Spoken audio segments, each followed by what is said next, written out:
આકાશમાં વાયુસેના અને ભૂમિદળનું ગગનભેદી સંયુક્ત યુદ્ધાભ્યાસ સંપન્ન। ભારતીય વાયુસેનાના વિશેષ વિમાનો દ્વારા ઉત્તરાખંડની તેહરી સરોવર વિસ્તારમાં ભારતીય ભૂમિદળ સાથે મળીને એક વ્યાપક સંયુક્ત યુદ્ધાભ્યાસ હાથ ધરવામાં આવ્યો હતો। આ પ્રશિક્ષણ દરમિયાન સૈન્યના સાહસિક જવાનોએ વિમાનમાંથી અત્યંત ઊંચાઈએથી કોમ્બેટ ફ્રી કોલ અને સ્ટેટિક લાઇન પદ્ધતિ દ્વારા પેરાડ્રોપ એટલે કે છત્રી પ્રહારના કરતબો સફળતાપૂર્વક પૂર્ણ કર્યા હતા।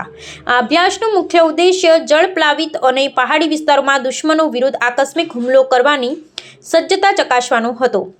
આ વ્યૂહાત્મક કવાયતમાં બંને સેનાઓના ઉચ્ચ અધિકારીઓ અને કુશળ ટુકડીઓએ ભાગ લીધો હતો, જે આંતર સેવા સમન્વયનું ઉત્કૃષ્ટ ઉદાહરણ પૂરું પાડે છે। આકાશમાંથી સીધા જળ સ્તર પર ઉતરાણ કરવાની આ જટિલ પ્રક્રિયા ભારતીય સશસ્ત્ર દળોની કાર્યકારી ક્ષમતા અને કોઈપણ ભૌગોલિક પરિસ્થિતિમાં સંચાલન કરવાની શક્તિને રેખાંકિત કરે છે। સંયુક્ત સંચાલન પદ્ધતિ દ્વારા સંરક્ષણ ક્ષેત્રે સ્વનિર્ભરતા અને પરસ્પર સહયોગના નવા આયામો પ્રસ્થાપિત કરવામાં આવ્યા છે। આ પ્રદર્શનના અંતે સૈન્ય પ્રવક્તાએ જણાવ્યું હતું કે આવા અભ્યાસો ભવિષ્યના સંભવિત યુદ્ધો અને સુરક્ષાના પડકારોનો સામનો કરવા માટે અત્યંત અનિવાર્ય છે।